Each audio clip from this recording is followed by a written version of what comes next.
So first off, we've got to say it has been a while, and welcome back.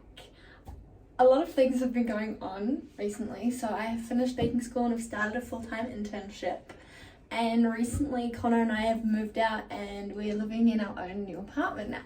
So hopefully this means I will have more time, I will be more readily available, and there won't be as many people around or anything like that, and I'll be able to film.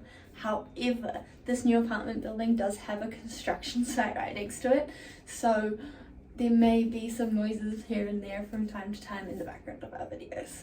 But without any further ado, we're going to bake something today, and I'm really looking forward to this one because I'm a little late to the trend, but focaccia is my all-time favourite bread. I'm not a big fan of olives, so not an olive focaccia, just sea salt and dried rosemary. So it's an overnight thing, super duper simple, don't even need an electric mixer. It is a no knead overnight focaccia that tastes absolutely delicious. You will not regret making it. So yeah, we're gonna get started with it today. You only need a few simple ingredients as well. You need flour, salt, yeast, and oil and water. That is it. Oh, and obviously salt and rosemary for a little bit of flavour, and maybe even some garlic. With all that said, let's get started with it and I'll show you how easy it is. And my words cannot describe how delicious this is.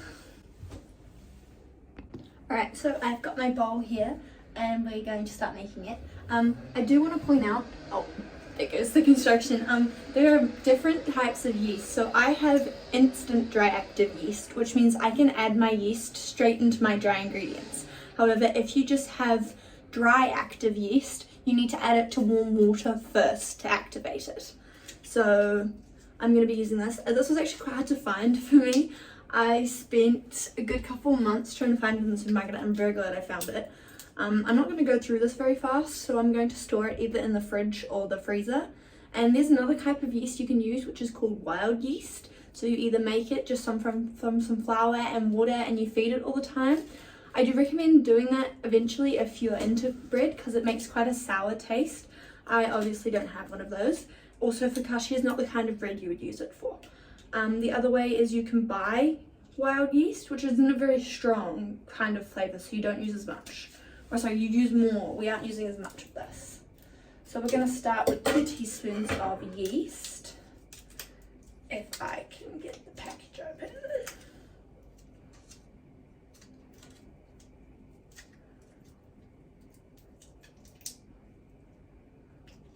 Apparently not.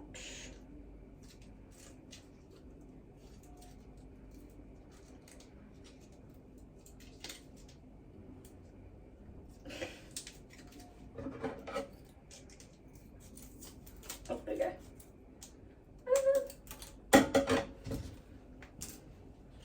So I'm just going to use a teaspoon and measure out 2 teaspoons of yeast straight into my bowl. Just like that. Then you're going to want 4 cups of flour. Now since moving out, I don't actually have any of my own measuring cups, so I'm going to be using the one that came with these containers, and it's a little bit hard to measure out and tell where a cup is. So we're going to do our best, but it's not a science, bread making, hopefully, so I think we'll be alright. 2,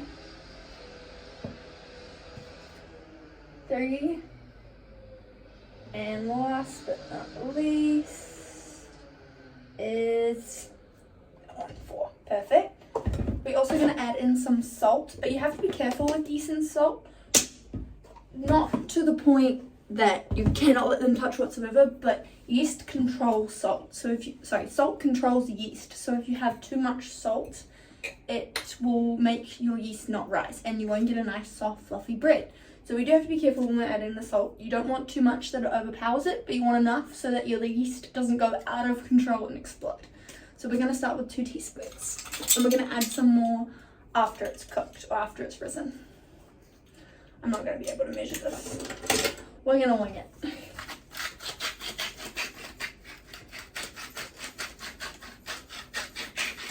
I say, maybe a little more. That's about 2 teaspoons worth. Then I'm going to give that a mix through.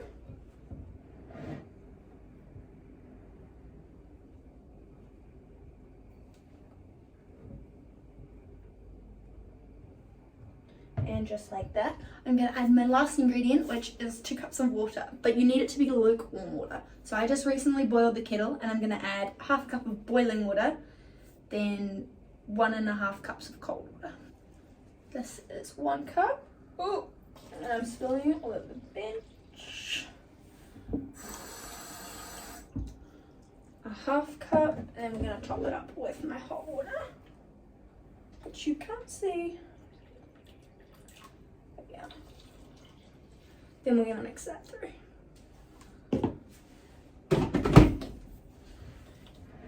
Now you just want to make it, you don't necessarily have to beat it or mix it to develop the gluten. You just want to make sure there's no clumps of flour, because I don't imagine that would taste very nice after you bake it.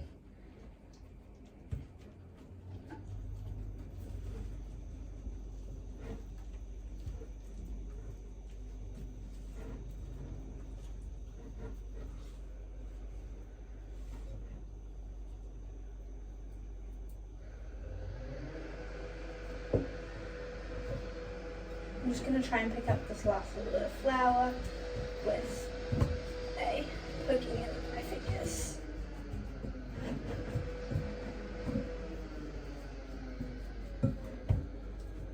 There we go, she's getting nice and sticky.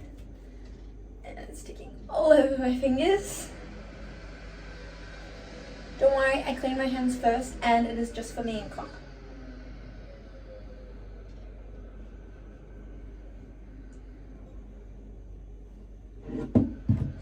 Next, I'm going to wash my hands, and then I'll show you the next step. So now you're going to want to grab a second, slightly larger bowl. This is a little bit absurd, I just don't have an in-between size. And you're going to want to grab a little bit of oil. Olive oil works the best, it gives a nice flavour. I have obviously just moved in, and everything is a shambles around here, so we don't have any olive oil just yet. The other thing I highly recommend is salt flakes. If you're going to make this recipe, definitely grab some salt flakes. You're just going to want to grab a little bit of oil and oil the bowl slightly, just so it doesn't stick. Feel free to use your hands, a paper towel, anything like that. But as I said, don't have anything. We don't have paper towels, tin foil, Glad wrap, none of it. So covering this is going to be interesting. Right, now I'm going to transfer my focaccia dough in. Just like that, and I'm going to cover it, place it in the fridge, and leave it until tomorrow. So 18 to 24 hours is what the time it needs to rest and double in size. If you're doing overnight, you don't have to leave this beautiful creation overnight. You can just leave it for 3 to 4 hours in a warm space and then continue on. But I'll see you tomorrow, or in the video, just in a couple seconds. One quick thing before the transition though, is I bought these reusable food things instead of that. So we're gonna see if they work and how well they work. And I really don't want to break them. So let's see. I feel like it might have been better on the smaller bowl. Let's find out. No.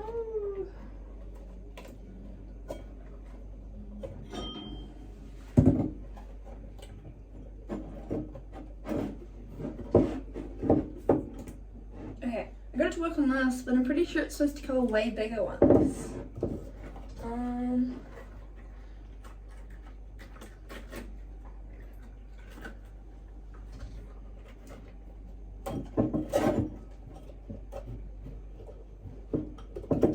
Okay, there we go.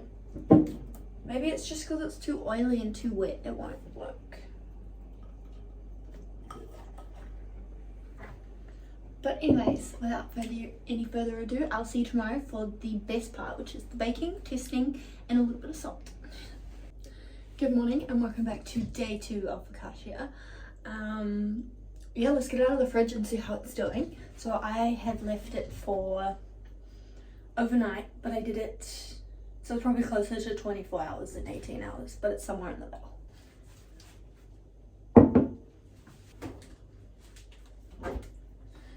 Now I didn't manage to get it into one bowl, and I tried to put it in 2 bowls, but both my bowls are too small. So this one, I noticed earlier that it had already overflowed and pushed the lid off last night, and it did again this morning.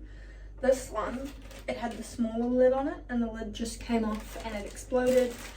And well, it's done the same thing again. So we're gonna try and tidy this up the best as possible. And then we're gonna put it straight into a baking dish. Doesn't have to have edges, but it can have edges. And we just spread them out on here. If you want to do 2 separate ones, I'd suggest making a little divider with baking paper. That works perfectly fine, just so that you can have 2 portions. I'm just gonna do one because again, don't have baking paper, not very prepared. And honestly, I miss living at my parents' for things like this.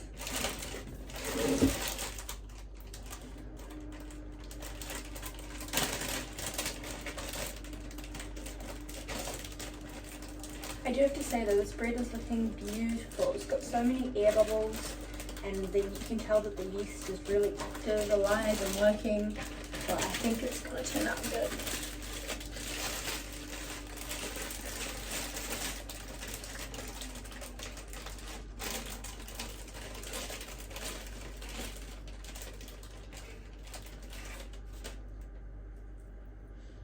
There we go. Right.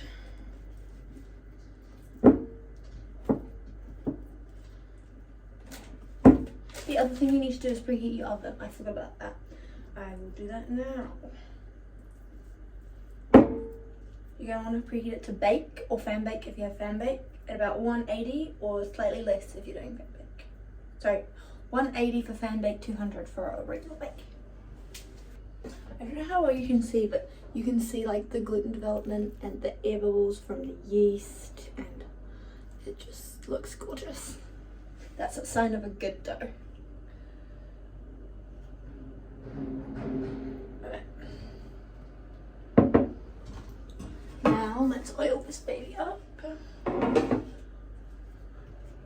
Again, olive oil is the best choice. However, olive oil is slightly out of my budget, but also I just forgot to buy things. It's hard at first, I think. Setting up takes you a few weeks, and we've only been in the apartment for a week or so.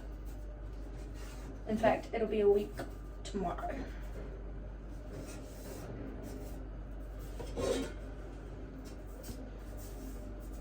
Anywho, once your tray is nice and greased, you can go ahead and put your dough straight on. No kneading, no nothing, just try and get the dough out of the bowl and onto the tray.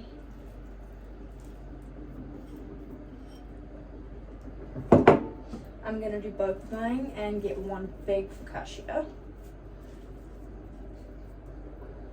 Right, now for this next part, mine join together hopefully. And then you just gotta try and like gently push your bread all the way out to the edges, as far out as you can get it.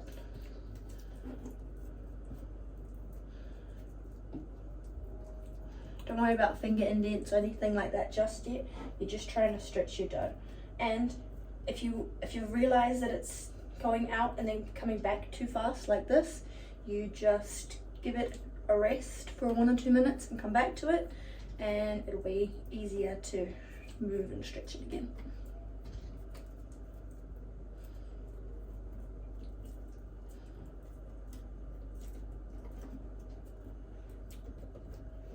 I'm gonna leave this for a split second, although that I think it's almost there. I'm gonna have a coffee break. Cheers. Alright, so after you've let it just sit for a bit, you can just straight back to what you were doing and try. Hopefully it'll stay a little more stretched out this time. Doesn't matter if you can't get all the way to the corners, you're just aiming to have it nice and spread out and even. Once you're happy with it, I think I could do a little better, but I'm really not too worried about the shape of it. It's just for me to eat. Then you get your olive oil. We're going to pretend this olive oil is canola oil, and you just put the tiniest amount on top. Another cool idea you can do is you chop up a little bit of garlic and prepare that an hour or so earlier, maybe even the night earlier, and you let it infuse. So you put garlic infused oil over the top. Oh, it just adds a little bit of extra flavour. Now what I'm doing is I'm just rubbing the oil over the top, and once you've done that, you can poke your little finger holes. It's easier and faster if you do it with all your fingers, and you're just trying to get little divots where the oil can go in and sit.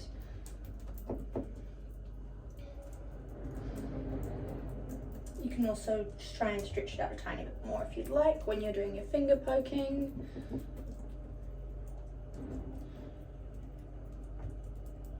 Once you're happy with the indents, you wash your hands so you don't have oil all over them. You grab your sea salt and you just generously put it over the top.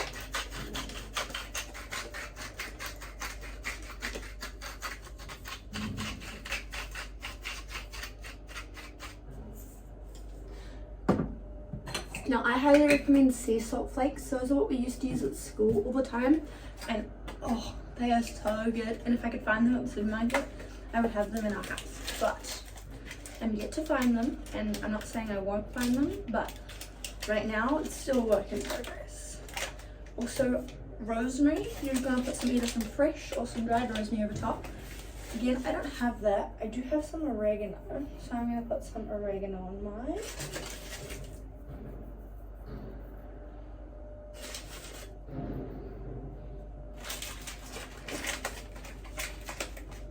I'm just going to go one more time with a couple of deep finger holes.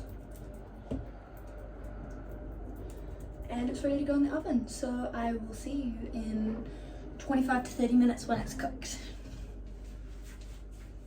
So just a quick side note, I just went to go and double check my recipe, and I put you wrong. It's 220 degrees Celsius for 25 to 30 minutes, and it's just until it goes nice and golden on the top and it looks beautiful and crispy and golden, and then it is ready and you take it out. Okay, so they're not ready yet, but I can smell the bread. Like, I'm gonna show you what it looks like in the oven. I don't know how clean the oven door is, but hopefully you'll be able to get a look through. The smell, guys. I love the smell of fresh baked bread. Oh, yeah, I'll show you. Look at that. Oh, I can't wait. No more looking, I'll show you the finished product. Alrighty, so I am back, and it has been just over 25 minutes, so we're gonna take it out of the oven and take a look. And as the timer went on, I showed you about maybe 10 minutes, 15 minutes through, and I was going on about the smell. It smells even better now. It honestly smells like if you walk into a pizzeria and you smell the fresh dough cooking, that's exactly what it smells like. But let's check it before it burns. Alright, so don't mind the construction, but this is what we have coming fresh out of the oven. It's got the cute little dimples, it has a beautiful brown colour, and I don't know if you can hear, but beautiful hard hollow sound. It started to pull away from the edges. I'm not sure how well you can see that, but I had it all the way to the edges in some places, and as it's cooked it's pulled away a little bit, which is a perfect sign. I'm gonna leave this on top of the oven to cool down for 5 to 15 minutes. Then I'll take it out of the tin and put it on a cooling rack for a little bit longer, and then I'll cut it and show you the inside. And of course the video wouldn't be complete without a taste test, so I'll see you in 5 to 10 minutes. Right, here we are. It's time for the long awaited moment. I have my chopping board, my nice sharp knife, and the most important piece, this beautiful bread. Now, I still want to take some photos of it, so maybe I cut from the middle? Oh, can you hear that?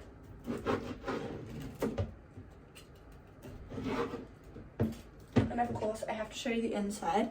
Can you see all those big holes? That's a sign of some good bread. And then,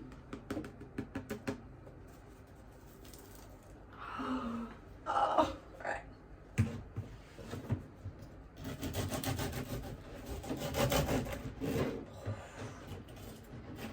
That crunchy outside and it's nice and soft and spongy.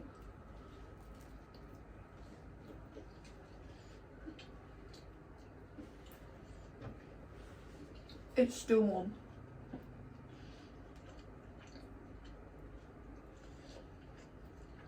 I think I could have been a little more generous with the salt, so I'm going to add a little bit more now. Oh, I ate it too fast. Hiccups.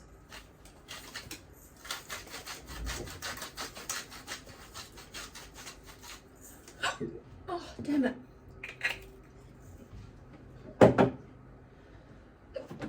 That might make things a little bit saltier. Hang on, I need some water.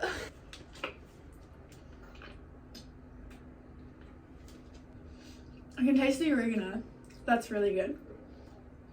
And the bread itself, super spongy, super moist, delicious.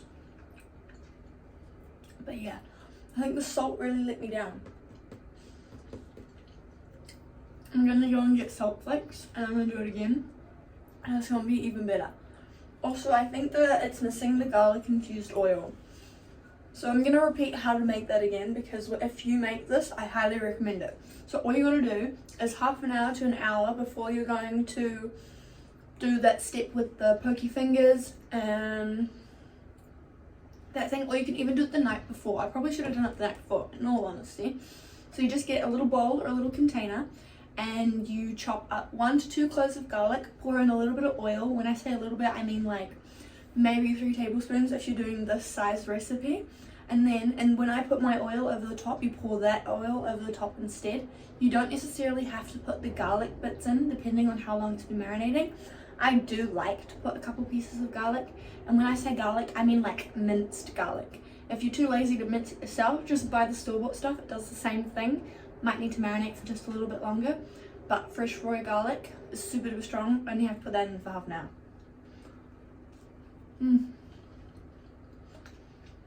So good.